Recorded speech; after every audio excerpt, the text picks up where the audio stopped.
Thank you very much for coming along today. My name, if I've not had the pleasure of meeting you before, is Seb Crutch. I'm one of the psychologists here at UCL and at Rare Dementia Support Service. And it's a great pleasure to offer you a warm welcome on this rather chilly day to the latest PCA webinar, and indeed our last Rare Dementia Support large webinar of the year.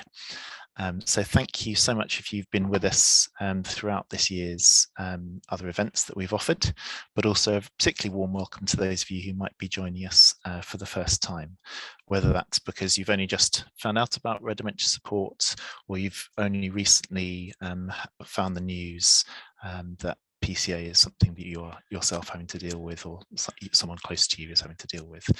Whatever your background, whether you've been before or not, really pleased to have you with us today. And I hope today's meeting will be a reflection of the Rare Dementia Support community as a whole.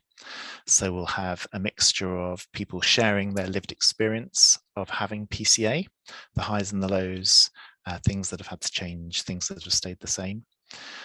We'll have some insights into the latest information, understanding and scientific research into the condition, so that we can all understand better this condition that you're grappling with, and to understand and anticipate changes and how we might respond to it, and what's being done to understand the condition in more detail. We'll have descriptions about people's everyday lives living with PCA and some of the activities and strategies that they've engaged with to keep life being interesting and enjoyable.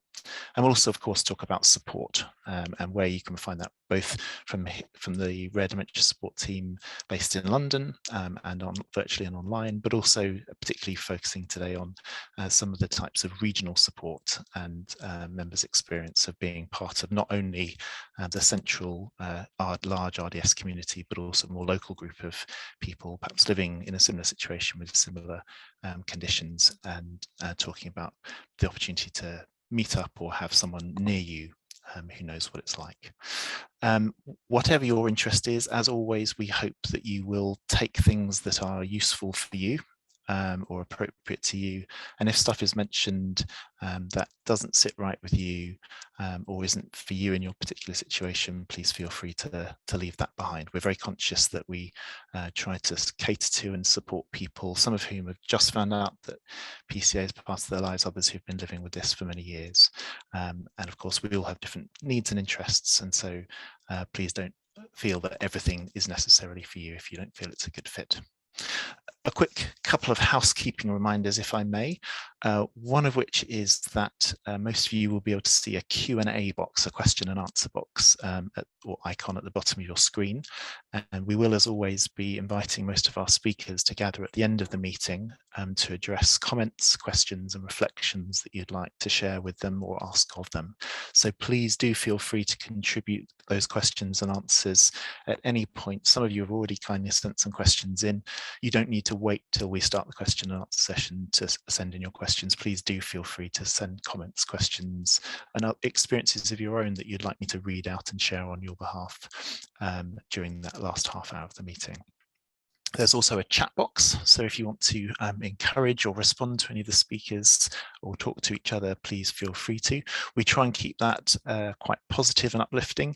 That's not to say you can't share your individual experiences and challenges, but it is perhaps worth me reminding you that we don't just run these big meetings. The direct support team led by Nikki Zimmerman is available to be contacted in between meetings, and particularly good and useful points of contact for individual and in-depth queries and challenges that you might be facing. But as I say, the chat box is there for you to use.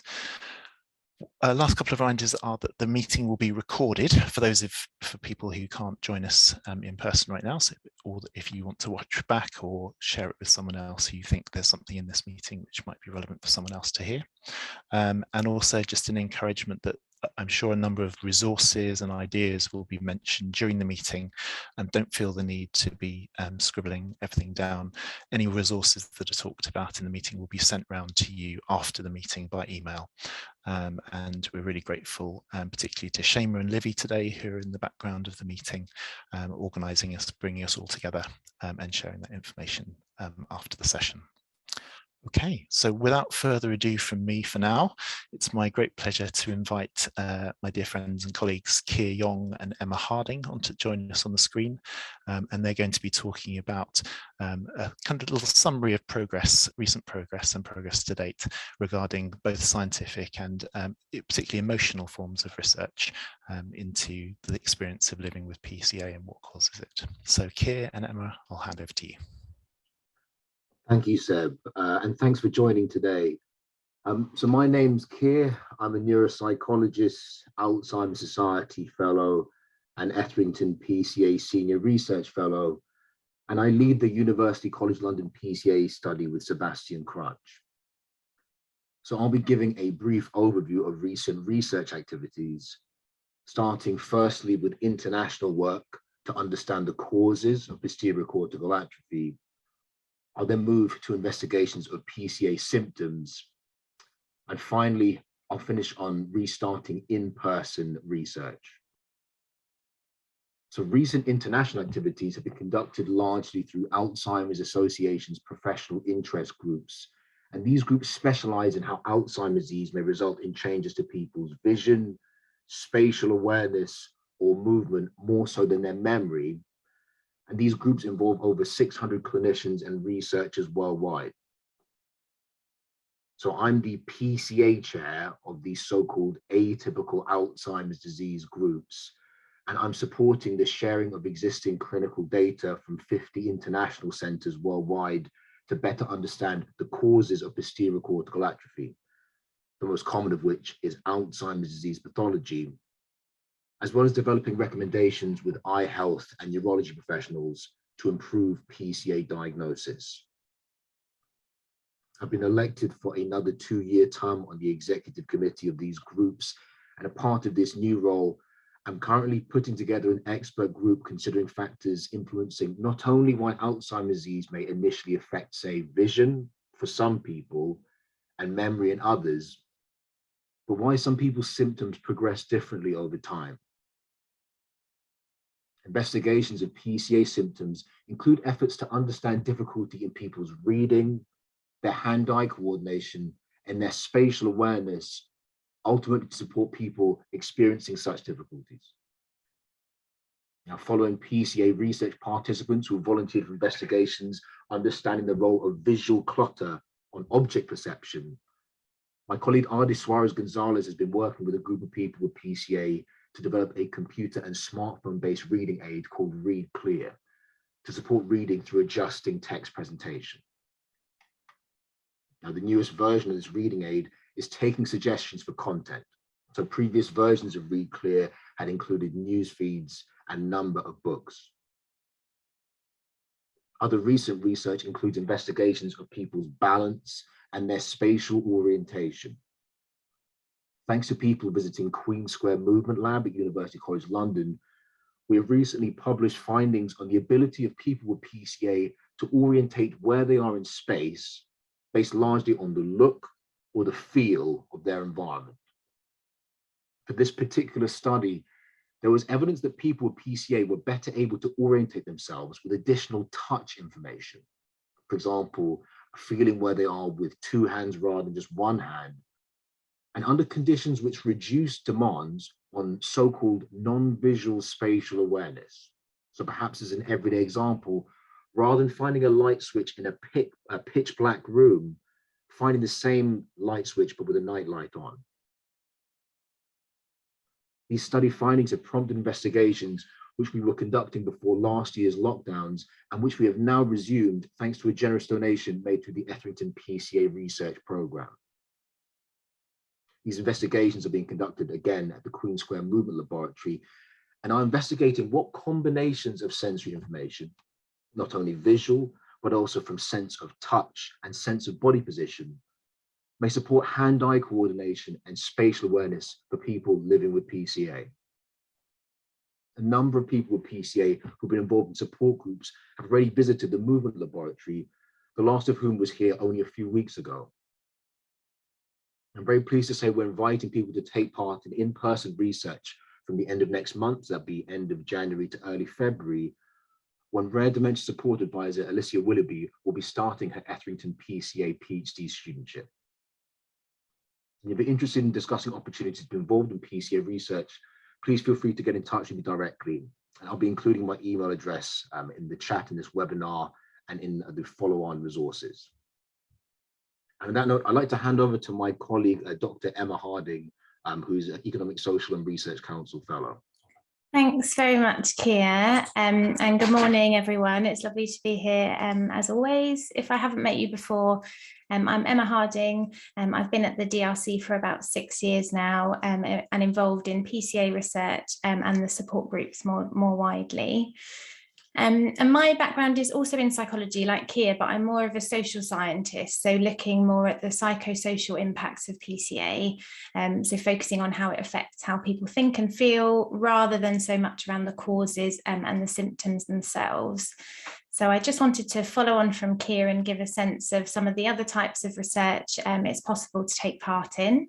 My PhD research, for example, was about the day-to-day impacts of PCA, and that involved me spending the whole day with people at home in their own familiar environments to see the sort of real-world challenges that people were facing, the impacts on those, on things like people's sense of identity and independence, and also seeing in action some of the creative coping strategies that people had developed.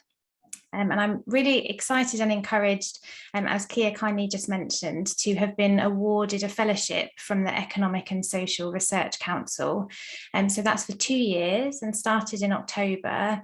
And the point of that fellowship is actually not to do any new research, but to spend that time sharing what I've learned from those home visits with the people who most need to know. So this will mean writing up some more traditional kind of academic journal articles, but I'm also going to be targeting some specific professional groups that many of you watching today have probably come into contact with, who maybe haven't had any experience or very little awareness of PCA. So it could include occupational therapists or GPs, physiotherapists, counsellors, to share some of those findings about the sorts of experiences that our research participants and many of you watching have told us about.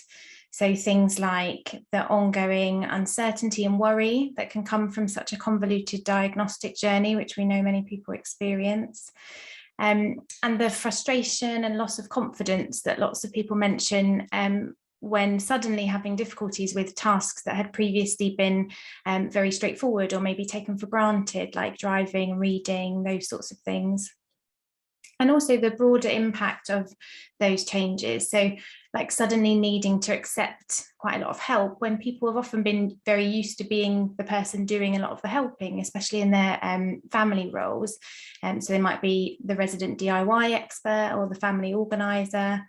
And all of those sorts of changes to those kinds of roles can be really difficult to adjust to. And it's those sorts of unique experiences, because of the symptoms of PCA being not what we typically associate with dementia in general and memory problems, that I'm hopefully going to be raising awareness of over the course of my fellowship. I'm also planning to share the many coping strategies and creative adaptations that people have told us about and showed us within their home environment with all of you, the members of the PCA support group community. With so much being kind of unknown about PCA, it's also really worth mentioning that there's such a lot of wisdom, obviously, and expertise by experience. And I think it's really important that we share that with those of you living with PCA day to day, so you can learn from each other about some of the other things that other people have tried and found helpful in managing and coping with the changes. And all of you watching will have incredibly valuable expertise, whether it's about strategies you've developed and tried, or whether it's about your experience of support and what's been helpful and what hasn't, or whether there are particular needs you or your families have that are currently unmet that services might be able to respond to better. So along with those that Keir mentioned, there are also lots of opportunities within the RDS impact study as well to get involved with if you're interested in sharing your experience.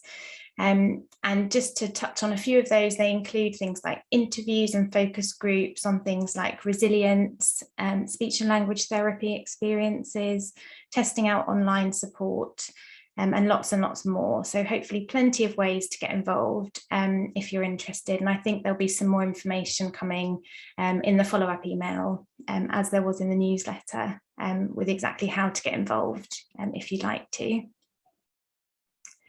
I just wanted to invite you back now, Keir, if that's okay, because we've got a couple of minutes left, and I just wondered if you might be able to kind of bring things to life a bit for someone if they wanted to know, if they haven't taken part in research before, and they were going to come along to do your study. I just wondered if you could paint a bit of a picture of what a day in the lab might look like.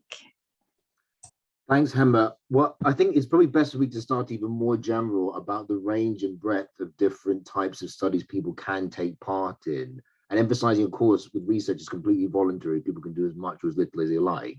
But often there's a stereotype that when people think of research, they think of, oh, for example, a clinical trial, a drug study involving a lot of visits, a lot of scans, maybe people, having to donate fluids. But actually, it really depends on the study.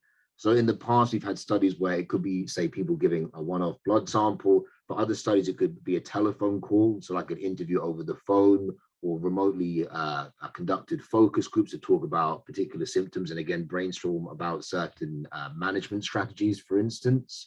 From the beginning of next year, there'll be a number of studies. You mentioned RDS impact. In terms of the studies conducted at this movement lab, essentially what it involves is people being asked to visit and repeatedly reach for objects which are either presented visually, so people reaching to things presented on a computer screen, or reaching to different parts of the body while we either introduce or restrict other types of sensory information. So visual information, information about sense of touch and sense of body position. What we're interested in are the optimal combinations of information to promote people more reliably finding a certain object, or just really promoting that sense of spatial awareness. And then as part of these investigations, if people are happy to, we also ask whether they're okay to be visited at home, where we'll appreciate, again, their day-to-day independence, but in a more routine environment. And part of our interest in, again, really appreciating how people are getting around in a more everyday setting is ultimately for the work that we conduct to better understand symptoms. We really want to harness that knowledge to develop strategies to promote independence in everyday settings. And I think we've got time maybe for a brief question, Emma. So if it's okay, from your perspective as a researcher, what do you feel that participants themselves take from their involvement in research? Thanks, Keir. And yeah, anyone watching who has taken part in research may have their own answers to this.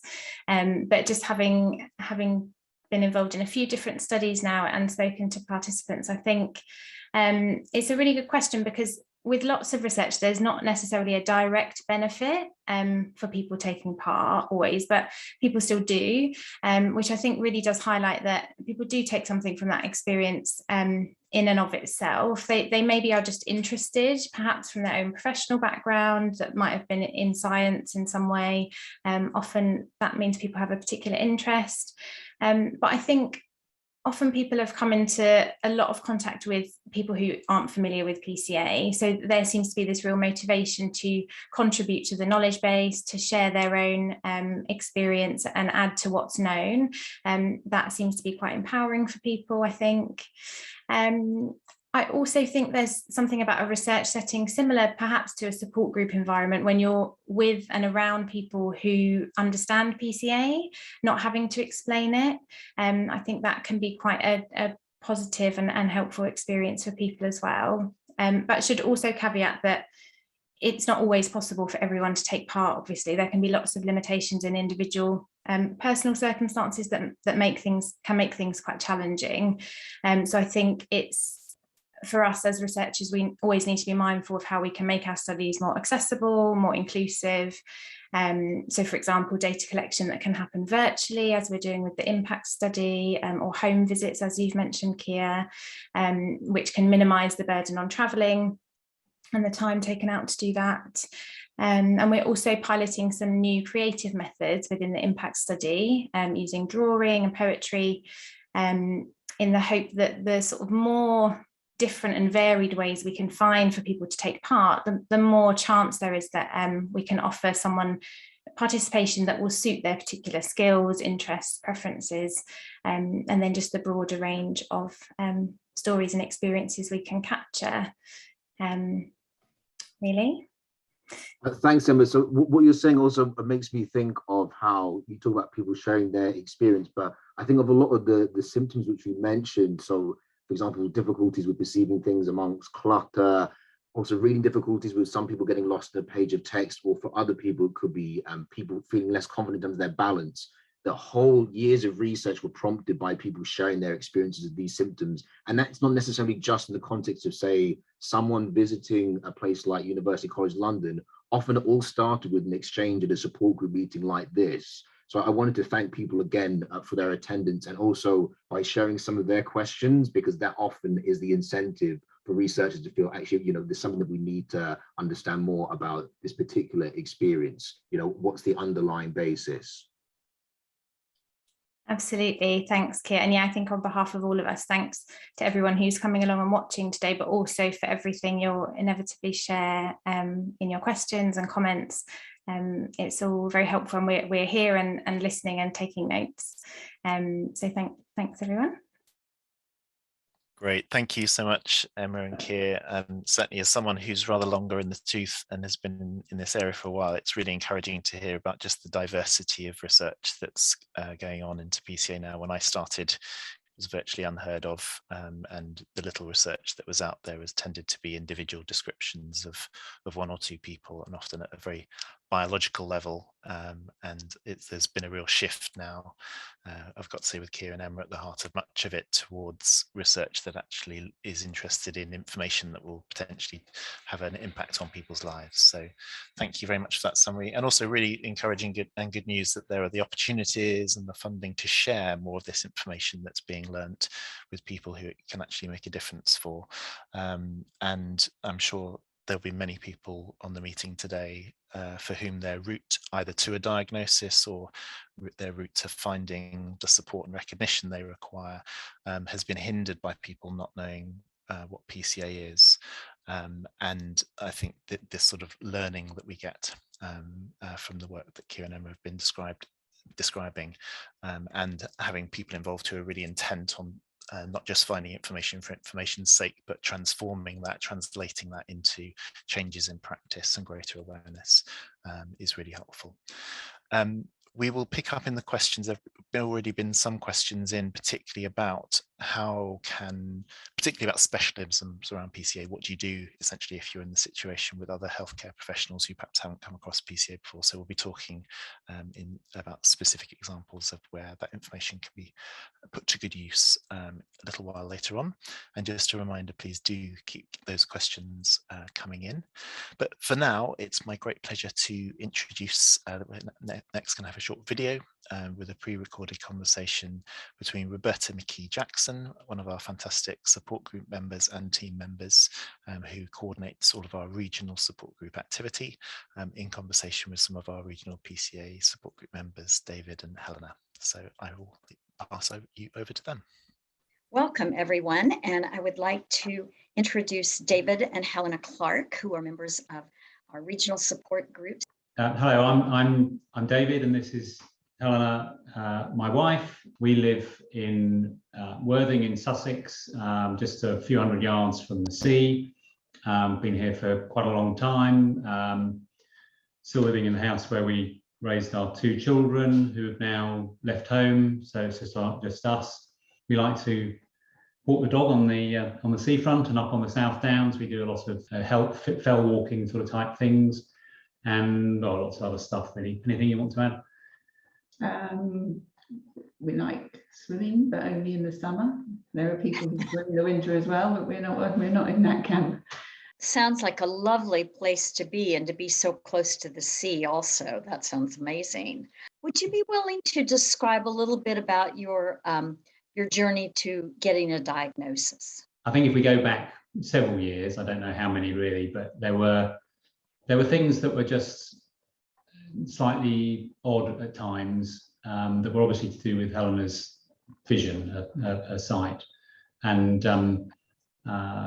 we sort of let them go really. They sometimes caused a bit of conflict, but you know, that was that. The real process of the diagnosis, which, you know, as for lots of people, did end up taking quite a long time. Probably May or 2019, you had an optician's appointment, and the optician said, "There's something I don't quite understand here. I'm going to refer you to the hospital for an ophthalmology checkup." We waited about 6 months for that to happen. The conclusion of that was that there was nothing wrong with Helena's sight apart from early cataracts that weren't bad enough to have anything done on the NHS. So we sort of thought, oh, well, that's something we can fix if the problems get worse.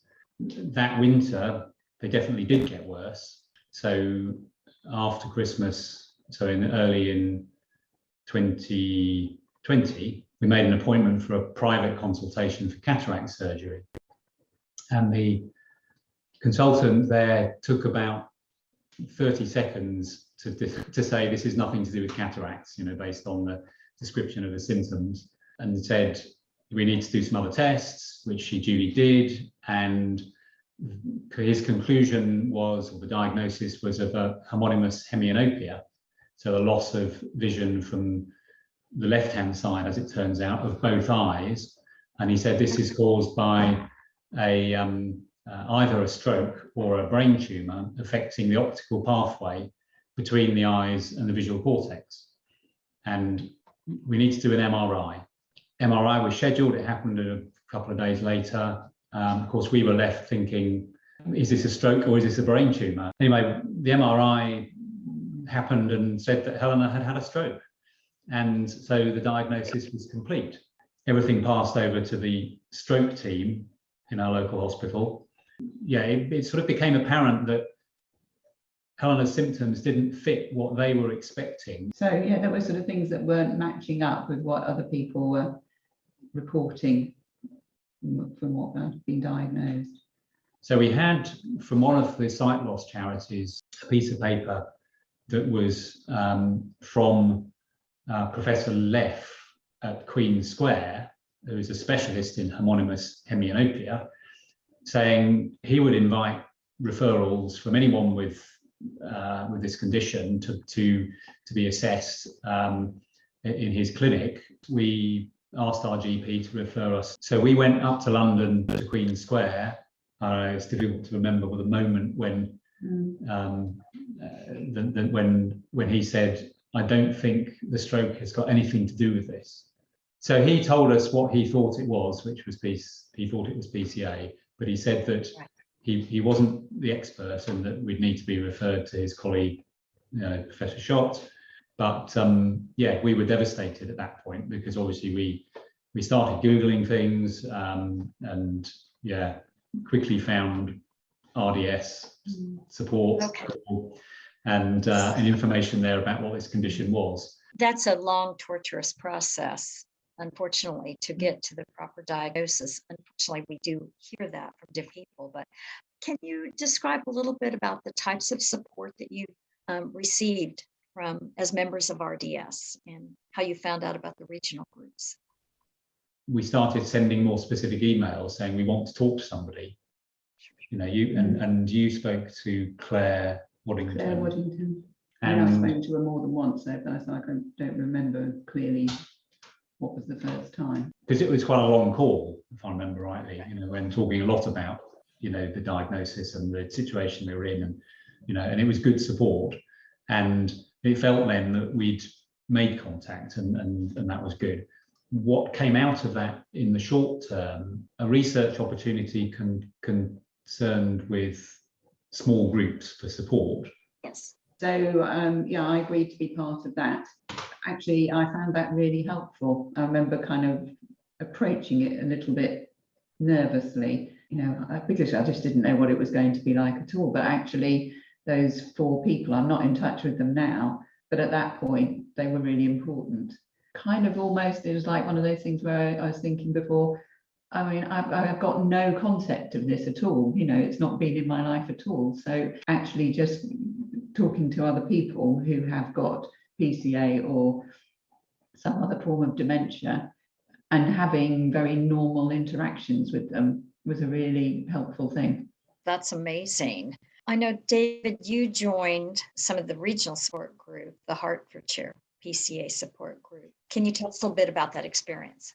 Yes, I definitely found it helpful. I mean, I felt I wanted to have some kind of contact with somebody else in the caring position, just to normalise the situation for me, knowing there was somebody out there, in the same place. Somehow we were talking to Karen Tapson.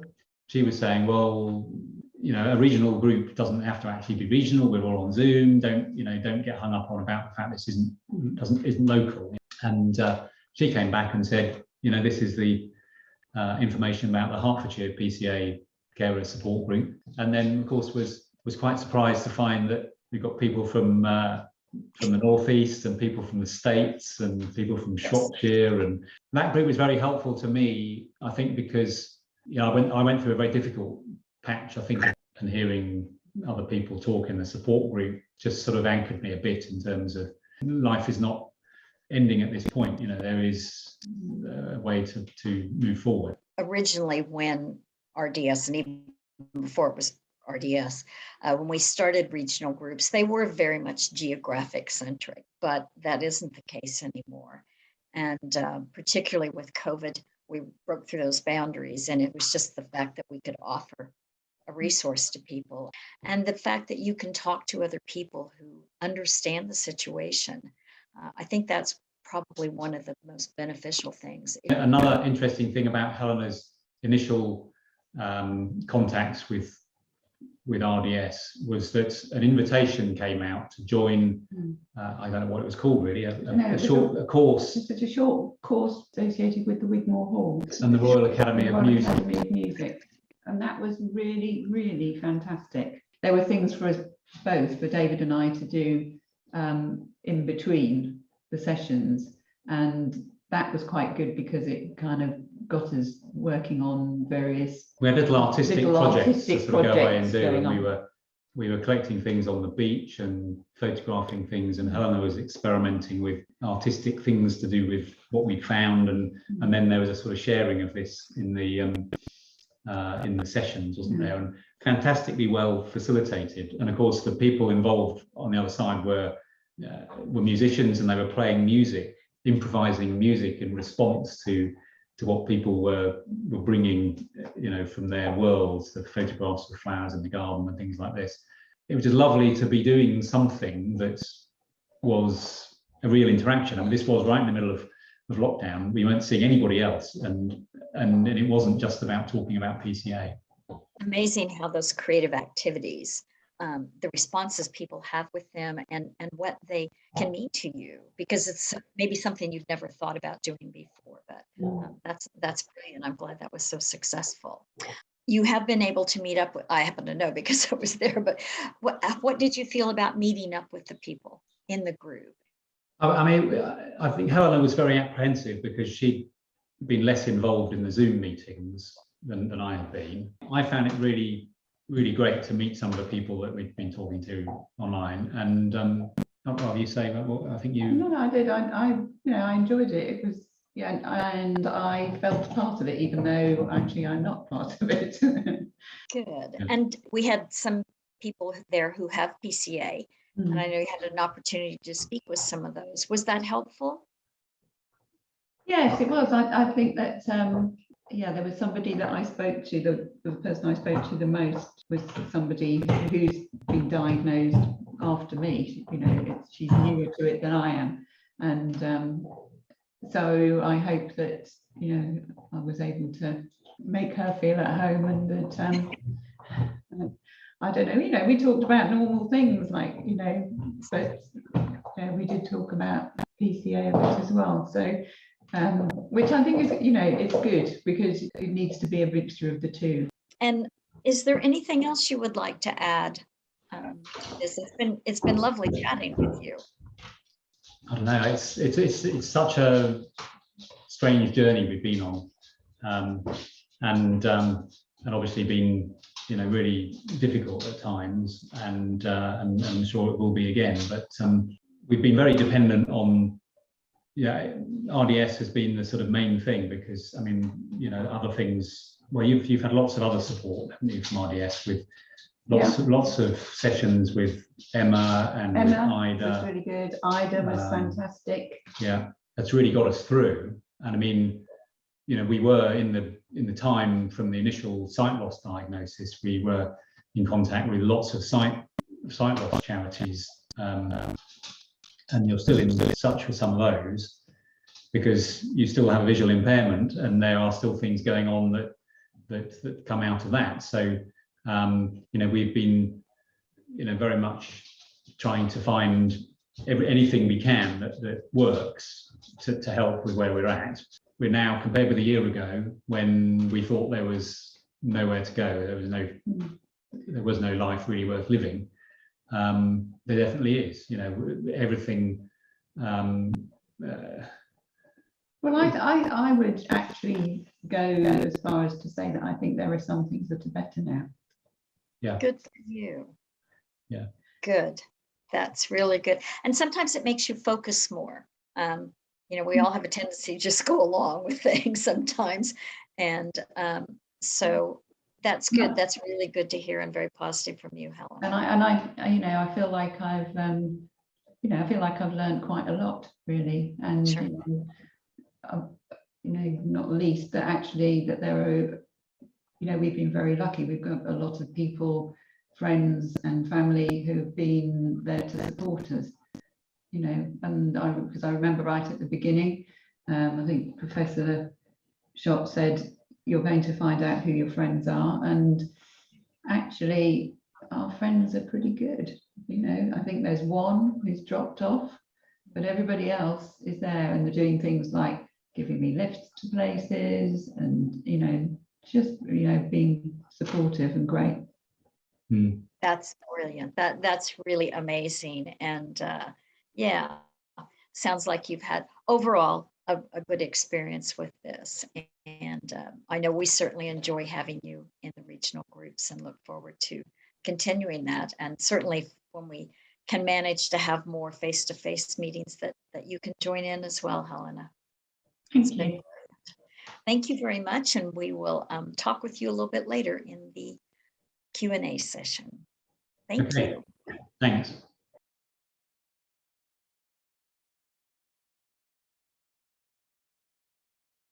Well, and our thanks onwards to David and Helena and Roberta for allowing us to share in that conversation and their experiences, which reflect both the challenges along the route, but also some of the encouragements. Thank you. I found it particularly helpful hearing Helena and David talk about what they've themselves found or got out of some of the support groups, and particularly some of those things that were really quite grounding. So Helena talking about the value of being able to have normal conversations with other people who are also living with a diagnosis, and David talking about how the group anchored him. It's a very nice image in what can be a stormy and tough time. Just a brief reminder for those of you who weren't already aware that in addition to these big online meetings that we have and the regional meetings that Roberta referred to, that we also have now monthly regular peer support meetings. And that's an example of where we do try and do some things all together, but also sometimes we break down into smaller groups. So those monthly peer groups, there's one for people with the diagnosis themselves, and one separately for people who are caring for and about a loved one with the diagnosis. And so if either of those are of interest to you, please do get in touch with the direct support team at contact@raredementiasupport.org, and they can tell you more about those and arrange for you to join if that's something that you would like. And also just to mention that Dave and Helena talked about the music sessions at Wigmore Hall that they found so valuable, and so that's a series of sessions called Out of the Ordinary, and I believe Wigmore Hall will be offering another round of those via Zoom in the spring. So again, if that's something of interest with you, we can pass on more details in the follow-up email after this meeting. For now, we're going to turn to another video, and this time it's Alicia Willoughby, one of the direct support team members, talking with RDS members Lesley and Paul. So I shall hand over to them. Good morning. For those of you who don't know me, my name is Alicia Willoughby and I'm part of the Rare Dementia Support Direct Support team. Today I'm joined by the lovely Paul and Lesley. Hello. Hello. Fantastic. So Lesley has a diagnosis of posterior cortical atrophy and logopenic aphasia. So I wondered if you guys could start us off by just telling us briefly about your background and how you arrived at the diagnosis of PCA. Okay, so it took a long time to understand what was going on, and in the end I had to have another person to help me. Can you the second opinion, sweetheart? Yeah, a second. Yeah, Lesley first initially went to a memory clinic and they weren't sure, and Lesley did lots of neuropsychological tests and they still weren't sure, and she had a targeted brain scan and that came back as reported as normal at the time. That was 3 years ago. Subsequently we found out that that wasn't the case, that particular scan did show up difficulties. Subsequent to that, we've had a second opinion and we've had an updated brain scan, hence the diagnosis that you mentioned just now. But what's your background, Les? That was one part of the question. Okay, right. My background is I've what's it called, Lovey? You won that? Severe dyslexia. Yeah. So I've always had work where people I can help and be in their houses or things like that, or caring and things like that, which has been a lovely thing for me to do, and I've done it for quite a long time.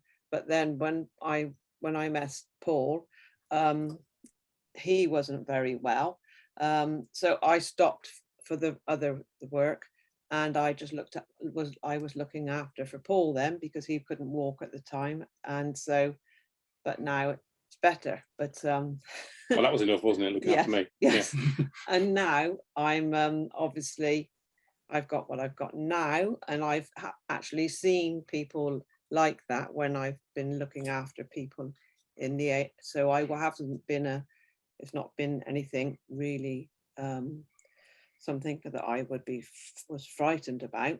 I had understand, what these were things we're doing. I think it's also interesting to Absolutely. take part of our background. We lived in Spain for a number of years, 11 years, and even though you had the dyslexia, you were still able to do Spanish exams in the language. Yes, which I up to intermediate level. Yeah, so yeah, I love that. I just kept on doing things, and I still do, and so yeah, I'm really happy. And I think you're both in quite a unique position, because obviously when we started speaking, Paul, you were having some difficulties with your vision as well. And one of the things that really stands out to me whenever we speak is that you both have such an open and positive mindset. So I wondered if you could share a little bit about how you kind of maintain that positive attitude. I want to say about personal development. Personal development. Both of us have both done that for a long, long time. And it just is in both of us. And sometimes if there's something going on and it's not very good, then obviously we're both there together and we can just still go on, because we've got that sort of way of thinking. And I think I think the crux of it really is the ability to reframe. Right. So, okay, we've got what we've got. we know that exists, and we know what the prognosis is, and we know how the ins and outs of it, and things appear every now and again, and things change. But when things do change, you go, okay, fine, this has changed. Okay, this is how we're going to deal with that change. Okay, let's move on, and you just carry on. You have no choice but to carry on. Let's face it, there's no choice but to carry on. So you might as well do it in good humour, because we use humour quite a lot. When we like to spend time with each other and go out and do things, and get involved in things. Absolutely. And just because you've got a diagnosis, I think it's important to say you don't have to sort of stop doing things. You can get on with life, and you might find new things to do, but get on and do things. Yeah. Because you do, don't you? Oh yeah, because I think it's very nice to do that. And even so, I sometimes try and help to do something, and I know that I probably couldn't get it very well, or I'd be very slow or anything about it. I'm very happy to do it. And then if I need Paul to help me on a little bit or something or whatever, then I've got that there. But all the time, I really think of myself and what I can do, and it's all fun. And music is the main thing as well. Yes, I know we've spoken a lot about music, and you often send me your favourite songs, and I'll send some back, and that's a lovely way for us to communicate as well. So you've also mentioned in some of our conversations, Lesley, that you've had some symptoms such as having washes of colour in your vision. And I just wondered if you could tell us a little bit about maybe some of the symptoms that you experience, and how do you manage tasks independently? Well, when I began to see in the bedroom, actually, when I was there were some colours, and then another time in the same place, but not, and then different colours sometimes. And I thought it was quite interesting, and I thought, wow, this is amazing. And at first I thought, well, am I seeing them, or I'm making it up? And it was going on for a long time, different times. And I think the thing on the colours as well is where we previously did, we have a lot of stairs to get to the flat, and very often Lesley would see a wash of colours as she was ascending the stairs. Yes. Right. Funnily enough, not descending the stairs, but ascending the stairs, she would see this wash of colour.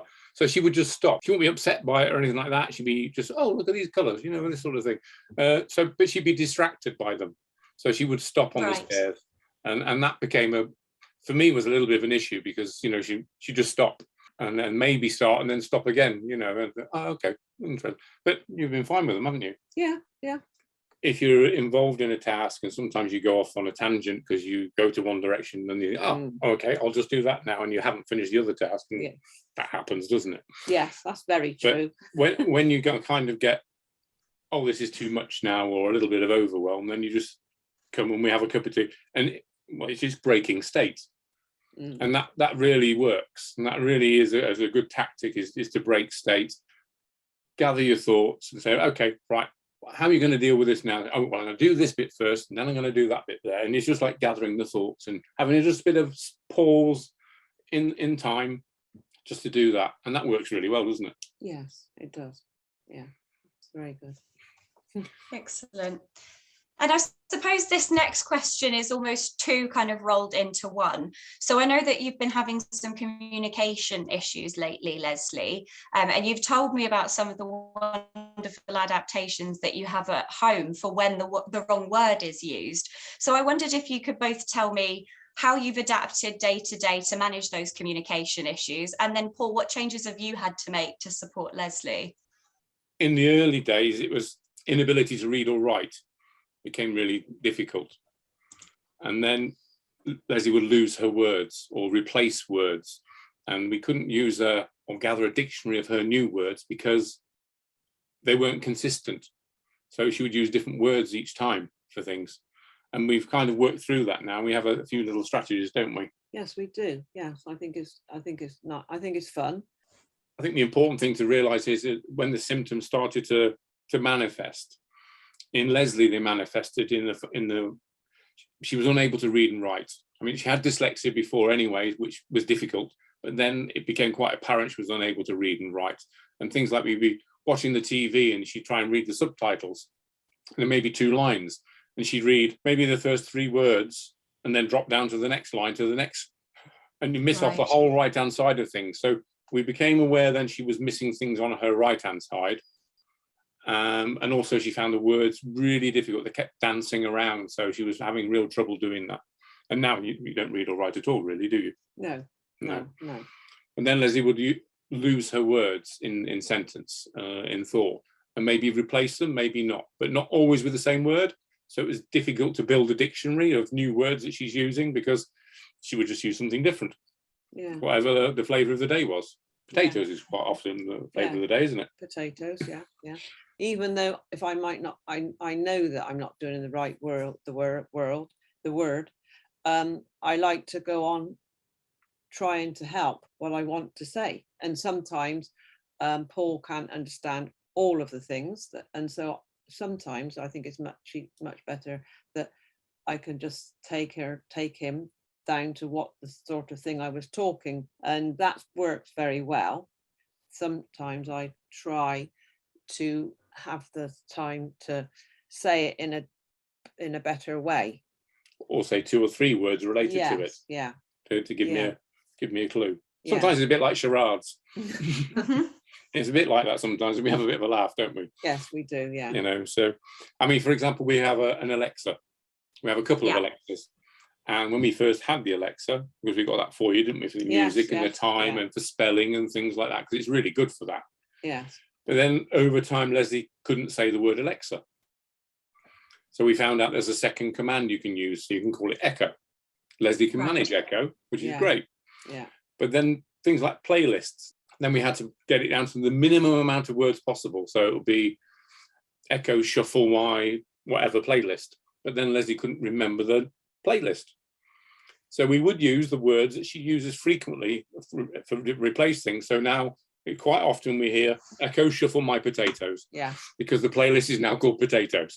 And it's amazing because the lady, she obviously thinks it's okay. So that's fantastic. I think that's just a wonderful adaptation, and it's clearly fun as well, which is lovely. I know that you both took part recently in the opera project through Rare Dementia Support.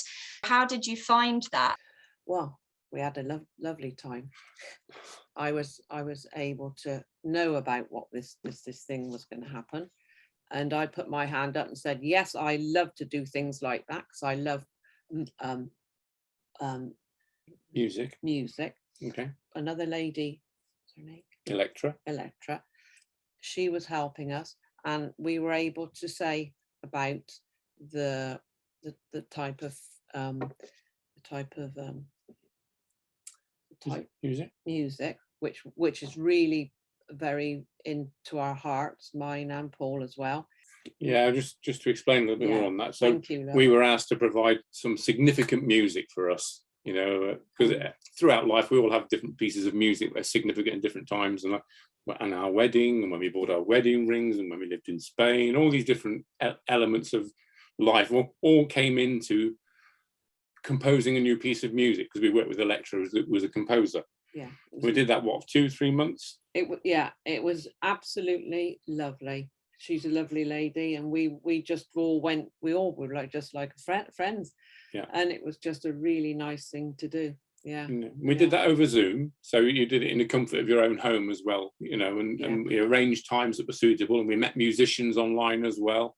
They did some of the testing of the music, didn't they? It's beautiful, yeah. And then that culminated in the performance in London, didn't it? Yeah, and we went there, and that was unbelievable as well. So yeah, I'd do it all over again. Yeah, it was lovely to hear how much you guys were enjoying that project after we'd suggested it. So, and it was wonderful to be able to attend the opera with you and actually see what you'd been working on and created. It was wonderful. The important thing, Alicia, on that is for anybody else who wants to get involved in some of that, we're not musicians. No. We don't know how to write music, but we were able to give, as Lesley said, lots of input, you know, whether it's too loud, too soft, too fast, too slow.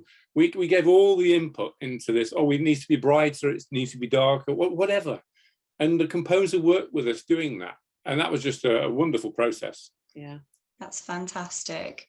And so just before we finish, is there anything that you two would like to share with the members that are watching today? Anything that you'd like them to know?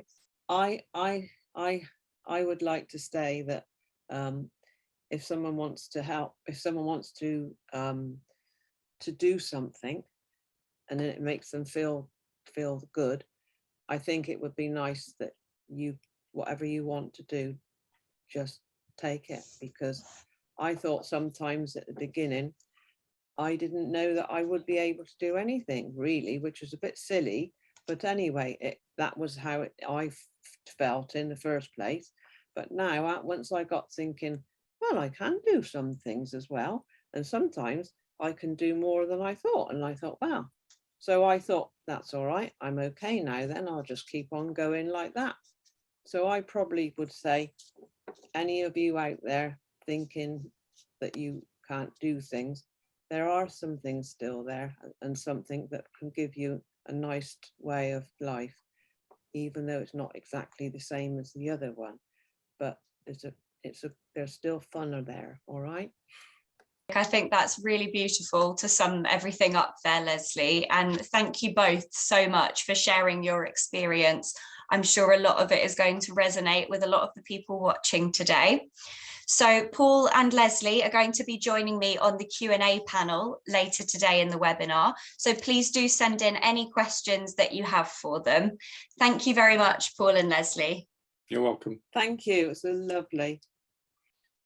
Well, if I can add my thanks to Alicia's, and as Sandy has just said in the chat, and I can't say it any better myself, such an inspirational couple. So many forms of encouragement there, and in a really kind of practical and grounded sense as well. I really liked just your encouragement to all of us to get on and do things. And I think the number of barriers that you've overcome and adaptations you've made are really provide all of us with a bit of a spur to not give up on the hopes of enjoying things that we enjoy and finding new things to enjoy. And I guess it also makes me reflect on the nature of the support that Nikki and the rest of the direct support team and others within dementia support are keen to provide, is support that is holistic and also tailored. And I guess by that I mean we try and cater our support to what you need, to the situation you're in. For some of you might be feeling very down and lacking in energy at the moment, and hearing what we've just heard might be a struggle for you. And so whatever situation you're in, our job in supporting you is not, we can't do everything for you, sadly, as much as we'd love to, but is to try and get some of those barriers out the way, or to suggest those adaptations that might mean that you can get back to enjoying something you love or find something new, and providing the encouragement, and of course just simply linking you up with people like Paul and Lesley, who, even if perhaps you don't feel you've got the energy or the idea right now, someone else might inspire you or light a fire. So huge thanks once again. So now we turn to the question and answer session. So if I can encourage everyone else to turn their cameras and microphones back on. Thank you to all of you who've been busily sending in questions. Oh, just before we move on to questions, I was just going to say another great thing you mentioned, Paul and Lesley, was about the opera project. And I understand there are going to be more opportunities for people to participate in that project again next year. And I know opera might sound daunting to some people, but my understanding from you was that it was a very sort of flexible experience. It wasn't just about opera music. There were lots of activities and talks and involvement from people, not just opera singers, but people from the Created Out of Mind team and all sorts of other events. So it sounded very, very approachable, and particularly, as you say, via Zoom. So I think a real encouragement for others to take part if that's something they'd like to in the future. So as I was saying, lots of people have kind of been sending in questions. So we're just going to jump straight in. I think you've met everyone on the screen. So I will just share these questions around. But please, panelists, do feel free to step in and add comments to any of these that you'd like to. The first couple of questions we received relate particularly to how people cope at home, particularly moving around the house or coping with different elements of the current design of your house. So the first question and comment was, my wife, who has PCA, is getting increasingly lost in the house, and this can cause problems with the bathroom especially. I have painted the doors different colours and leave the bathroom door open. Is there anything else that you could recommend? So Keir, I wonder if I might come to you first, but then please, for anyone else who would like to comment on any adaptations that you might have made to your own homes to help moving around, that would be great. Thanks, Seb. I'm sorry to hear about the support group members' difficulties with negotiating the bathroom, and sadly it's something that chimes with the experiences of a lot of people involved in RDS and also research participants, where bathrooms, whether they're private or public, often have a lot of features which really aren't optimal for people who, number one, can have a visual problem in the context of PCA, and number two, can have an altered sense of spatial awareness, which might not always, strictly speaking, be just visual. So some of the ways in which bathrooms can be challenging is things like a lot of shiny and reflective surfaces, for example, which some people PCA can find difficult, for example, in judging the depth or distance of. For other people, it can be the very low contrast that you would have overall. So let's say if you just have a completely white bathroom, it's quite hard to pick out things which are quite conspicuous and important to get to. I note the step taken in terms of emphasizing the door frame for this particular individual. Other people have taken other steps to emphasizing things like, for example, the sink, the basin, or the toilet seat itself. So not anything necessarily too elaborate, but even things like toilet seat covers. Well, actually, what comes to mind is one lady who, even to be more confident about whether the seat was up or down, would just put a sticker on top of the toilet seat to be more sure that it was, for example, raised or horizontal. I don't know if people have other suggestions in terms of managing the bathroom environment. Again, a recurring theme through some investigations we've conducted in, well, a couple of movement labs now, has been generally some of the benefits of reducing visual clutter in the environment in a controlled setting, but something that we need to do more research on is what truly constitutes clutter, like say there being a lot of items on, for example, where someone's sink is, versus what might be actually helpful visual information. Because, for example, if you were to move all visual information in that environment, it would be hard to say, to find where the sink was or where the exit was. And I think something that Emma could perhaps weigh in on is in events where people might be trying to reduce information that's acting as visual clutter, you almost can impact on people's personhood. So if people are attached to a lot of, say, hand products that they really like or hair products, you know, it might not be so nice to say, well, I'm doing this because it might help with your visual function, when the person's saying, but I like, you know, these items, you know, they're part of, you know, who I am. Thanks, Keir. Yes, I just to second what you say, that it's important to think about the environment, not just physically, the physical environment, but also the social environment. And so sometimes an object might be in the way, but it might be of particular relevance and to someone or meaning to someone. So really, really good that you raise that balance. Paul, I think you were going to mention perhaps some changes or comments about your own home.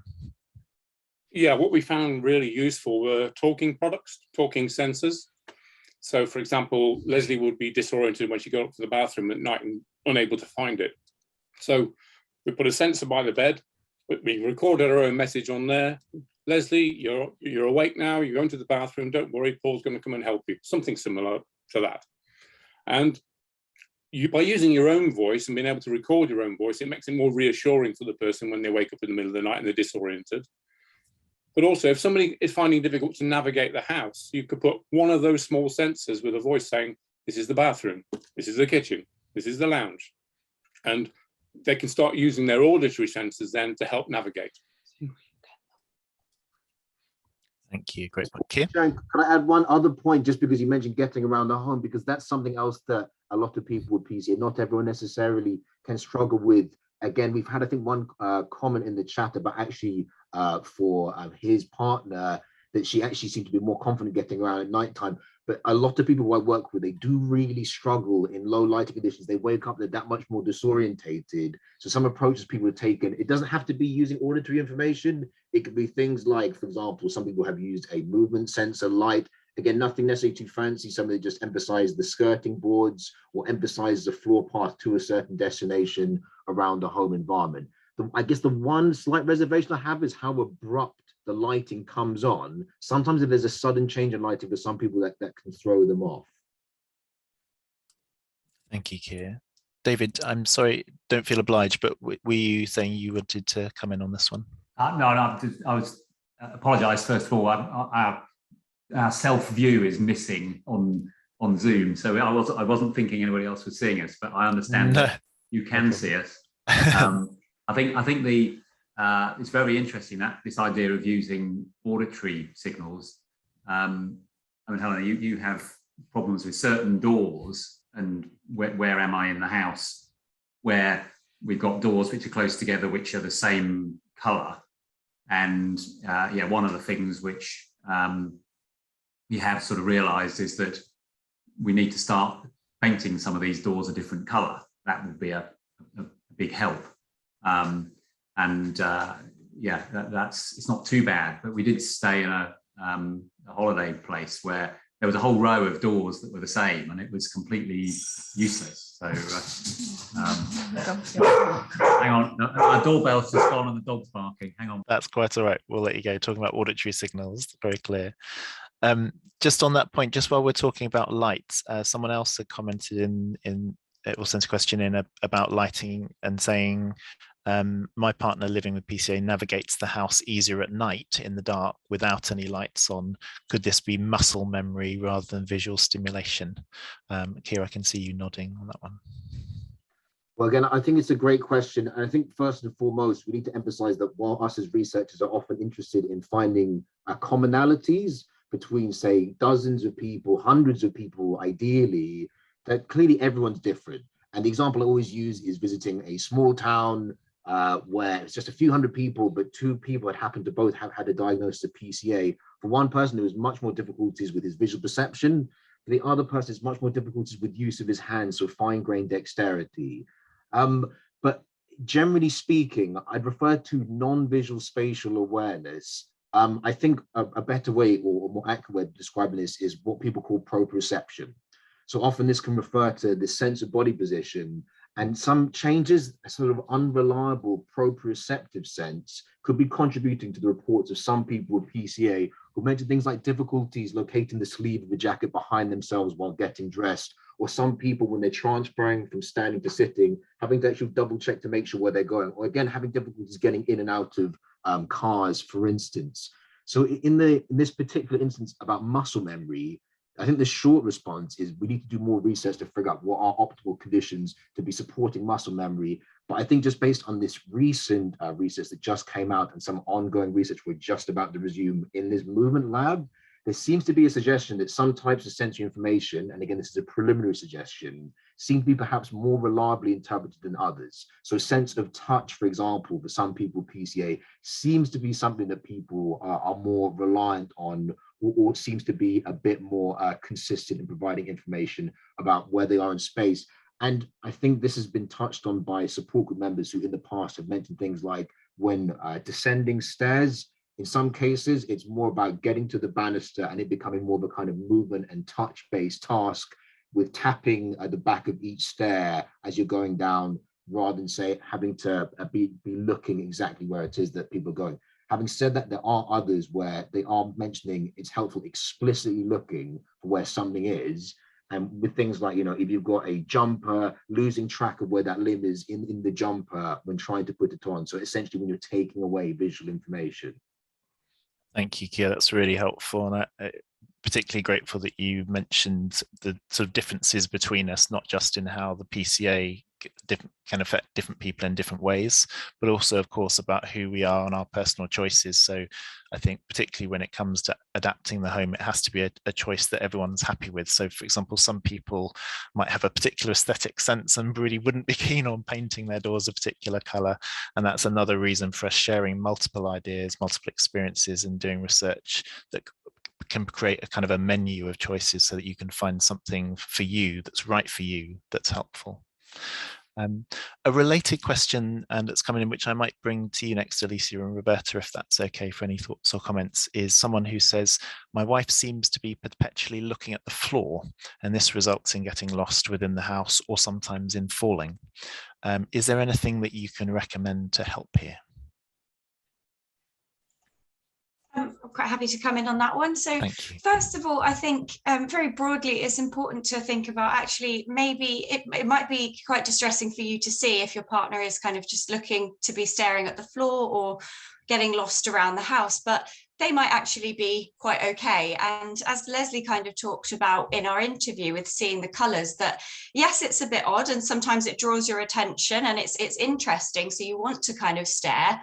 But to other people, of course, they don't know what you're looking at. So it might be first important to check, you know, is this causing your partner any distress? And if so, obviously, then that might be kind of more specific, more tailored suggestions that you could put in place. But broadly speaking, it might be worth looking as well at kind of posture and positioning.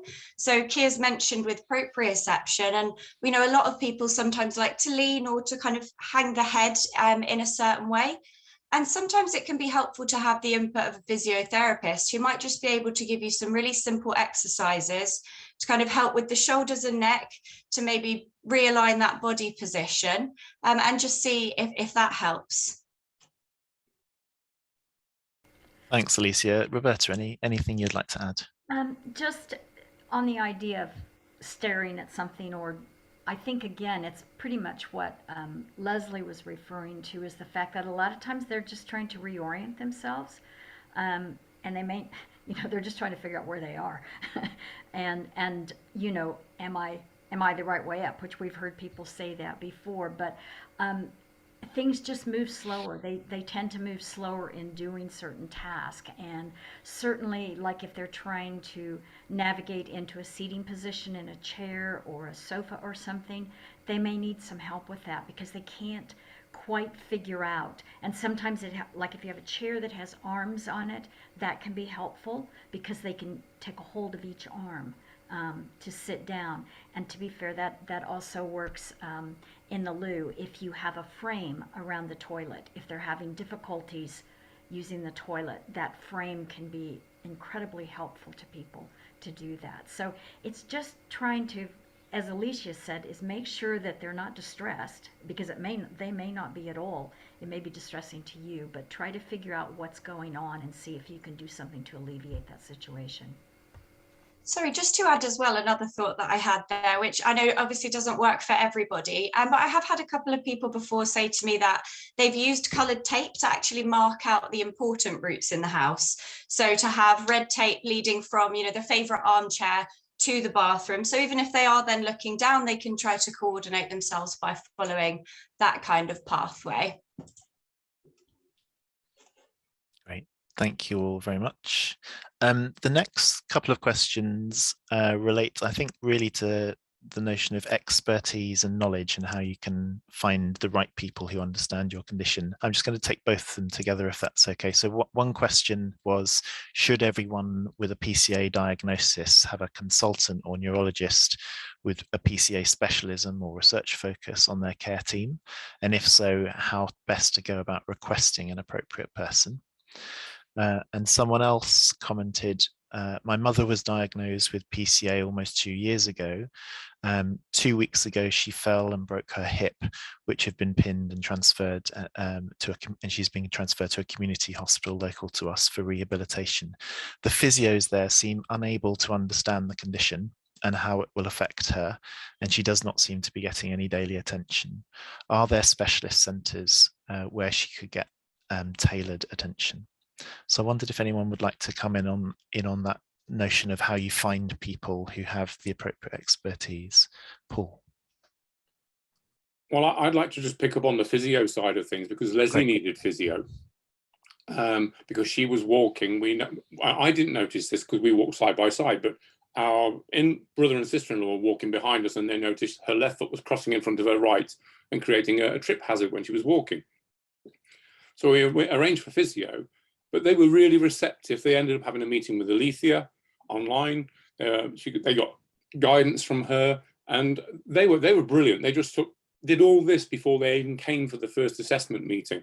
So they had very new knowledge because they had no knowledge previously of PCA, and they came in with a totally different attitude by being armed with that knowledge in advance.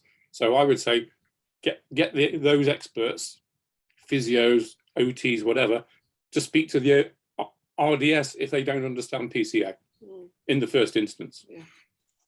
Yeah, just to add to that, it's not that the work I did with them was an extended kind of conversation where we spent multiple sessions or hours talking about PCA. It was simply that Paul put us in contact. I had a chat with the physio for about 10 minutes over the phone, sent them through some fact sheets and information. They had a read through and came back to me with any questions. And then, as Paul said, it ended up being really excellent support, and they now want to stay in touch and kind of expand that throughout their group. So yeah, if you can get health professionals who are unaware of PCA to get in contact, then we can provide them with resources too. Thank you. And just to say, I think that's a model of working which RDS, all the members of the RDS team are very supportive of being us linked up with people you're working with. So we, as Alicia describes, we can provide a few hints and strategies. It's, of course, we have to recognize it in a group like this that PCA is a relatively rare diagnosis and condition, so it's very likely that you'll come across people who've never heard of it, and I don't think that's too surprising. But equally, that doesn't, if someone, just because someone's not heard of PCA, it doesn't mean that they aren't holding on to relevant skills and experience that can help you. And often, just with a brief conversation like you've just heard, those skills can be twisted or adapted or applied in a way that's very helpful. Keir, would it be just very briefly sharing some experience of engaging professional groups who might not be necessarily in neurology? So in the past, people like Seb, Tim Shakespeare, John Short have worked with people on the eye health side. But what I think has been somewhat helpful with reaching out to, say, occupational therapists. So we put out continuing professional development courses on understanding and supporting people living with dementia-related visual impairments. And in a recent Lancet Neurology review, which myself and John Shaw were part of, we referred to not just posterior cortical atrophy, but a term of visual spatial Alzheimer's disease.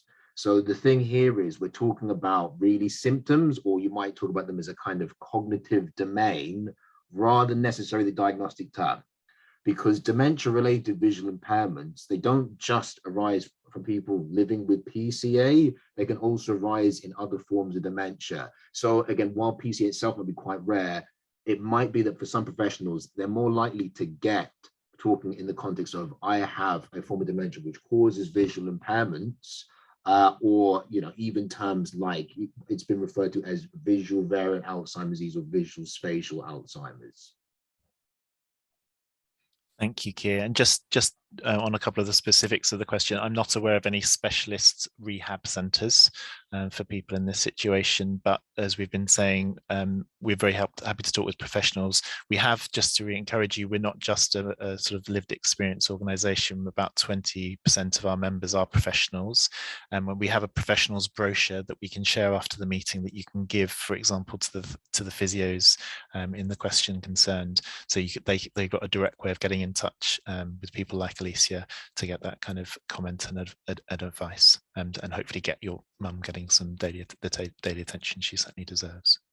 And please do, for any of these questions, if there's anything you want to follow up on individually, please do feel free to get in touch with the direct support team after the meeting. Great, thank you all. Another question we've had is, what should those with a PCA diagnosis inspect in terms of monitoring?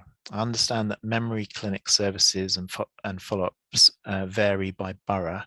What about from neurology and cognitive teams? So what should people be able to expect? I don't know, David, Paul, Lesley, Helena, whether you have a story to tell about your own experience of follow-up. David. Well, we had good support from an OT when the diagnosis was a stroke. And then because of the silos in the NHS locally, we fell out of that remit when the diagnosis changed, because we were a bit devastated, really. And we were basically put on the list for general dementia, basically the elderly medicine sort of support. And I think we've not heard from them. This is more than a year now. We were put onto their list, but I think they probably looked at the specifics of where Helena was at and said, well, we can't do anything for them. They're getting on, they're active and independent. And so, yeah, I'm very aware that there'll come a point when we do need to engage in some other services like that. And at the moment, short of going back round the loop of talking to the GP and approaching some of the other local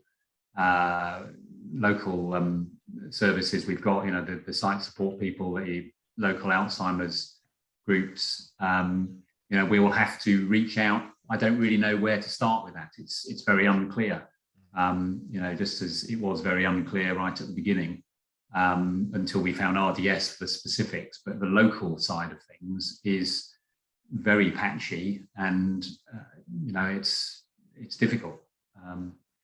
So I don't have an easy answer to that. Thank you, David. And it's certainly one of the things we're very conscious of, that whilst we can't hold obviously local knowledge about all the local services, we are increasingly trying to work in partnership with organisations like Alzheimer's Society, Dementia UK, to try and find someone else in a given area who is can be on top of all the local detail about which services are available and how best to navigate them. But the RDS team is certainly very keen and happy to be involved in trying to signpost and help identify those routes for you. I think a lot of it's about finding individuals who are sort of willing to engage in a broader way outside maybe they have to. We've got quite a good local young dementia group that actually conflicts with some other things that Helena does, so we're often not able to engage. But the guy who runs that out of Alzheimer's is really good. And I mean, you've been involved with an initiative to open a dementia hub in Worthing, and it's very, very much about the individuals. They're individuals who sort of get it, that Helena's a good person to have involved in what they're trying to do, because she is young, she is able to talk more, and you could say more about what you've been doing with them, but I think it all comes down to Tim and I can't remember the name, Lindsay, yes, as people who basically have said this is an opportunity, and there's nothing in the system that's going to offer that. Yeah, I think that's right. Paul, did you want to come in on this? Yeah, with regards to a couple of points there is, Leslie's just seen her neurologist a couple of days ago, and because Lesllie feels she's in a good place at the moment, and we're getting on with life and doing things and involved in activities, and she has support from RDS, and we have an Admiral nurse as well. He felt it was okay just to make an appointment in a year's time for monitoring, with the caveat that if anything needs discussing in the meantime, contact me and we'll deal with that. But I do think as well that I'm not sure if the RDS site's got this, because it was a long time when we signed up, is you either on the page, if I remember correctly, you sign up for the mailing list or sign up for the mailing list and a one-to-one. We signed up for the latter. It was the best thing we ever did. So if that still exists and people want to sign up, then I would advise you sign up for the mailing list and the one-to-one. It was the best thing ever. Thank you. That's very encouraging. And yes, we certainly offer everyone a one-to-one call when they join up now. I'm just going to move on just in the interests of time, if that's okay. Keir, I wonder if I might come to you next with this question, which is there anything new regarding possible solutions, drugs, or anything to stop PCA advancing? Thanks, Seb. So I don't know, again, I think a good starting point is talking about what are the causes of PCA. So by far the most common cause of PCA in terms of available evidence is Alzheimer's disease pathology. These plaques and tangles that people might hear referred to, and based on individual studies, it can range from, say, maybe 70% of people with PCA to everyone with PCA who was seen for that particular study who had evidence of Alzheimer's disease. And there's a number of different techniques nowadays to be able to provide evidence of underlying Alzheimer's pathology. So things like lumbar punctures or amyloid or tau PET scans. This involves a radioactive tracer, which enables people to visualize the hallmark pathology associated with Alzheimer's disease on the scan itself. Now, clearly we need to know the cause of PCA if you want to not just treat PCA symptoms, and already there are a number of drugs available. So acetylcholinesterase inhibitors being by far the most commonly used to treat cognitive symptoms. But we've also talked as well about a non-pharmacological management. But in terms of a disease-modifying therapy, so something which targets the underlying pathology rather than treat symptoms arising from pathology, but not the underlying cause itself, this year has probably been one of the most remarkable years in terms of a flurry of activity about potential treatments, disease-modifying treatments, that is, for Alzheimer's disease. But it's fair to say that there's not a little bit of controversy here. I think probably the best thing to say is that right now there is a accelerated approval being considered for aducanumab that's manufactured by the company Biogen in the States. That's accelerated approval applies in the US. That doesn't apply to the situation in the UK just yet. We have our Medicines and Healthcare Products Regulatory Authority. They'll be due for a decision which hasn't been announced in terms of the timing just yet. But I think some of the considerations here are, number one, my understanding based on this summer is that even in the States, they're recommending that for people with certain heart conditions, they might not be eligible for aducanumab, or Aduhelm, I think is going to be the commercial name. And also that people will have to have regular MRI checkups, because there are some concerns that by removing some of the amyloid associated with Alzheimer's disease, that it could cause some abnormalities that are evident on a scan. And it's not clear what the kind of implications for these are. But I think the thing I'll end on is, because this is such a big and frankly very controversial ongoing area, my suggestion would be for another one of the support group meetings that we speak with the clinical trials team from the Dementia Research Center to get a representative to give us really a kind of, really current update on where things are.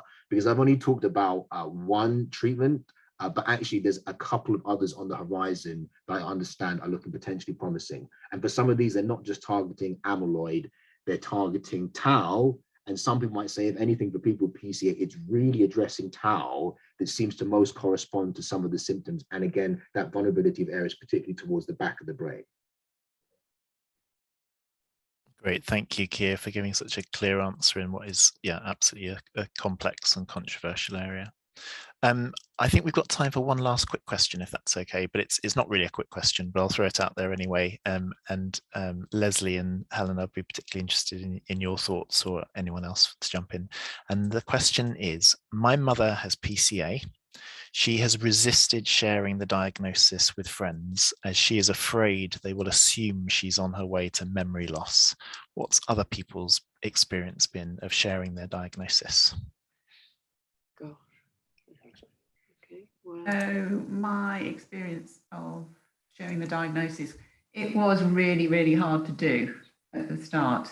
I did find it really difficult telling people. I mean, the first time that I did it with a close friend, it was like I couldn't even get the words out. And the words were so alien. They weren't normal words, and it was really difficult. And when we had the diagnosis, we kind of held it for a while because it wasn't confirmed. And so David and I just kept it to ourselves, and that was really hard. It did get easier because I read somewhere that I was allowed to do what I wanted. I could tell who I wanted, and I didn't have to tell anybody, and it didn't have to be systematic or fair or anything. That it was my information and I could do with it what I wanted, and that freed me up a bit. And then I think, as I said in the film, actually, most people were really good, were just really, shocked and,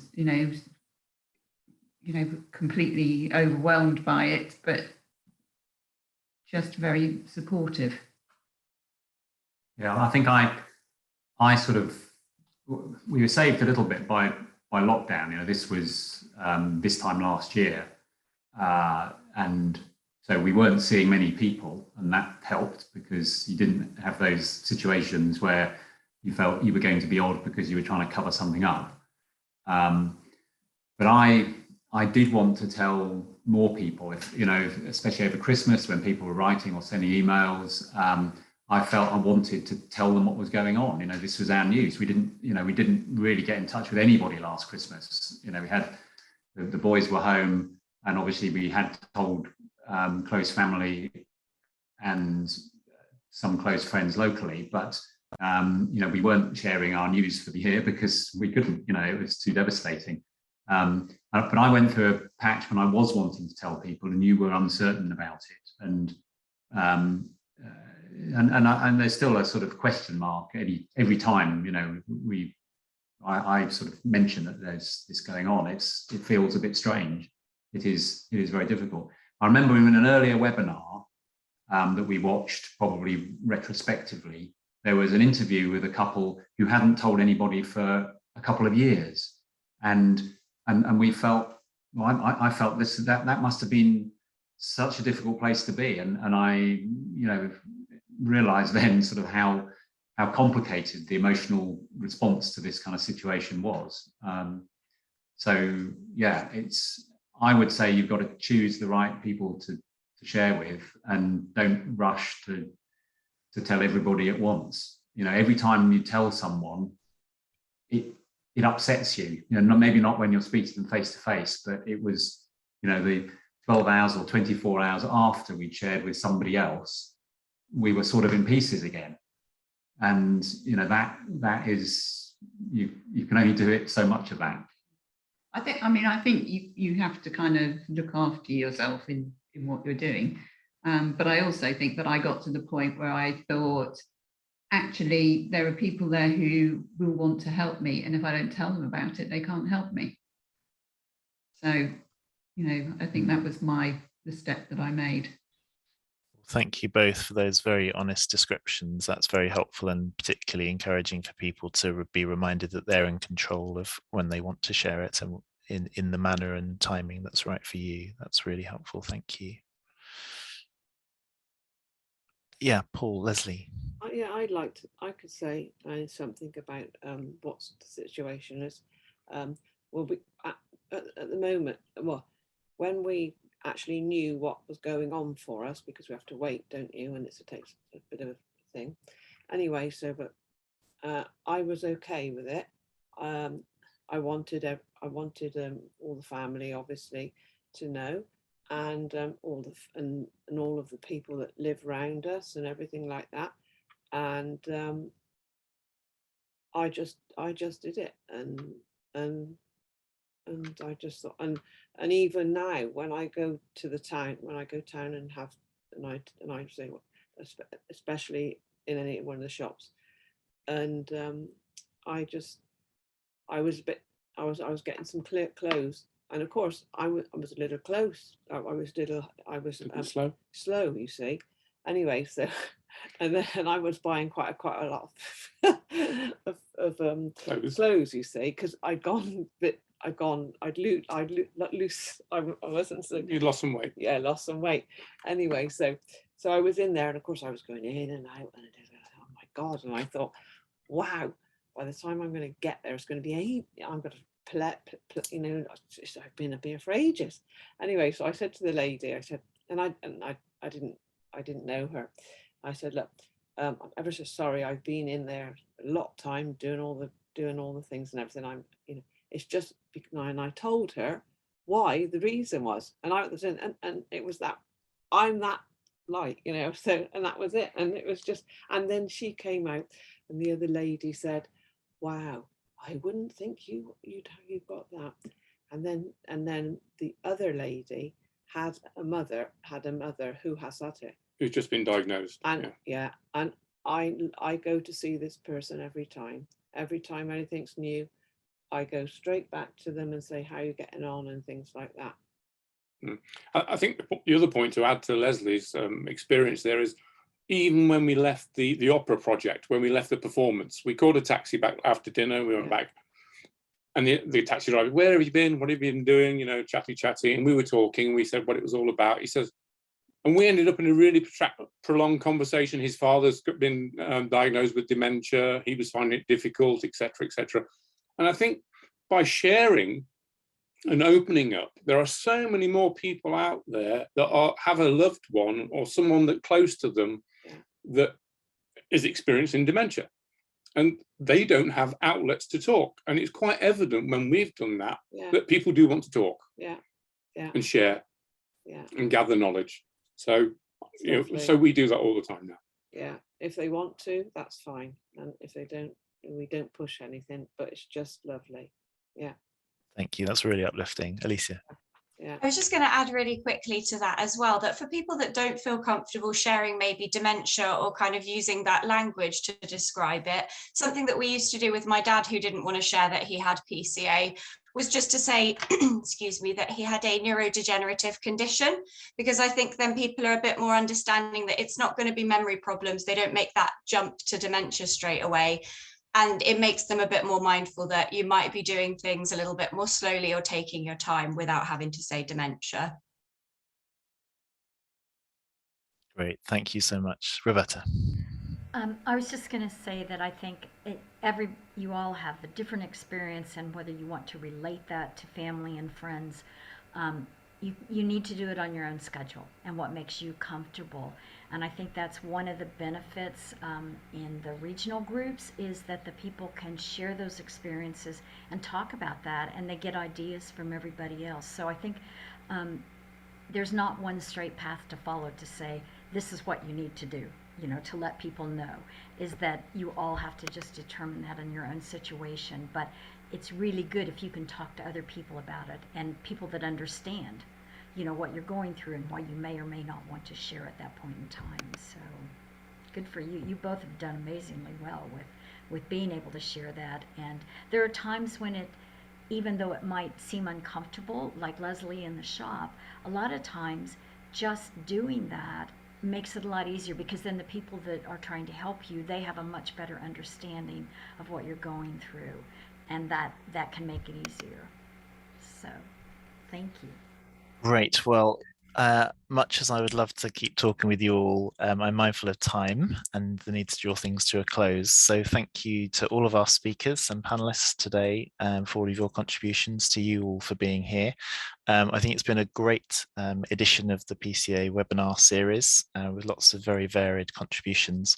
I was reminded that lots of TV shows come up with a kind of a distinctive name. They often choose a particularly memorable phrase that's been used in an episode to label it. And for me, in tribute to Leslie's fantastic adaptations using the Alexa, I think for me, this will definitely be the Echo Shuffle My Potatoes episode of the PCA webinar series. So thank you for that fantastically memorable image and words.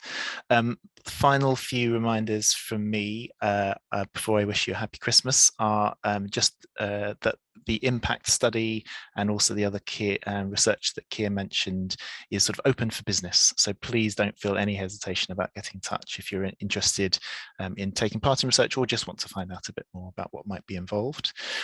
Also, just a reminder that RDS is a UCL led service, so we'll be following the UCL closure days over Christmas. So we'll be closing for business at the end of the 22nd of December and then back first thing on Tuesday, the 4th of January. But we'll be sharing some contact details if you have any emergencies or needs of support in between those times in the follow-up email. And really just a huge thank you to all of you for all you share, for all the support you provide to each other, as well as all the advice and kind direction that you provide to us as a team. We do hope that you have a fantastic Christmas holiday or celebration, hopefully with as many family and friends as you safely can. And also we'll finish, as we do all of our episodes, today with a short video from the National Brain Appeal, which is really my cue to say an enormous thank you to all of you who over the year have been fundraising for the Rare Dementia Support Service, which we are committed to remaining a free at the point of use service for good. So huge thank you to all of you, and I'll leave you with a few words from our colleagues, Eva and Alexis. All right, thanks ever so much. Thanks for joining us, and wishing you well, and see you in the new year. Hello, my name is Eva Tate, and I'm the Major Appeals Manager and Manager of the Rare Dementia Support Fund held by the charity the National Brain Appeal. The National Brain Appeal raises money as the dedicated charity for the National Hospital for Neurology and Neurosurgery and UCL Queen Square Institute of Neurology. The National Brain Appeal raises funds for Rare Dementia Support's 2,000 members to help individuals living with rare and early onset forms of dementia, their families, friends, and healthcare professionals. And we also hold several other funds for FTD and dementia research. The funding helps not only the support group meetings in London, but also the regional support groups, admin and support staff, and all other associated expenses, including the new online support groups. When things return to normal, there are travel and accommodation bursaries available to help members attend the meetings. This year, we've raised our fundraising target to 300,000, and this will rise further to 350,000 by 2022 to develop and extend the service in the areas of education, support, and research, with the ultimate aim that everyone affected by a form of rare dementia will have access to specialist information and support, as well as contact with other people with a similar condition. We apply for grants from grant-making trusts, foundations, and livery companies, and have a wonderful group of supporters, some of whom are here today, who fundraise for us in an amazing variety of ways. We would love it if you would like to sign up to our RDS fundraising newsletter to hear more of these stories and receive news of how we can support this community. We have had people do head shaves for us. We have had a gentleman drive across the Mongolian steppe in a VW Polo, and we have lots of people who take part in runs and virtual runs as well.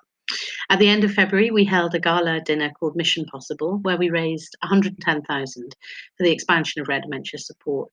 And we are delighted to announce that in line with this expansion, the charity is committed to raise up to 7 million to create the world's first centre of excellence for rare dementias. If anyone would like to discuss any fundraising ideas or the new capital appeal, please do feel free to email me or my colleague Alexis, our Senior Fundraising Manager, who will speak about the innovative new ways you can be involved in fundraising for RDS, even during this challenging time. Thank you very much. Hello, my name is Alexis Gebby, and I'm the Senior Fundraising Officer at the National Brain Appeal. I just want to start off by saying a huge thank you to all of you who already fundraise for RDS. We really appreciate all of your incredible efforts, especially at this difficult time. My role at the National Brain Appeal is to look after all the amazing people taking on various fundraising activities for us. We have had people challenging themselves to run marathons, cycle long distances, climb mountains, and even take on skydives, all whilst raising money for RDS. We also have wonderful fundraisers out in the community who organise golf days, hold coffee mornings, host choir and carol concerts, and even shave their heads. These people ensure that more people like you can be supported through rare dementia support. If you're interested in becoming one of our fundraising heroes, then please do contact me. I am here to support you with your fundraising, and I'm more than happy to chat about any ideas that you may have. While at the moment it isn't possible to take part in a sporting challenge or hold a big fundraising gathering in your local community, we do have some fundraising ideas, such as taking on a solo virtual run or walk, hosting a quiz for your friends or family online, asking for birthday donations in lieu of going out, or even donating money that you may be saving by not travelling to work or buying your daily coffee. Do get in touch with me if you would like to get involved. In the meantime, take care, and we hope to see you soon.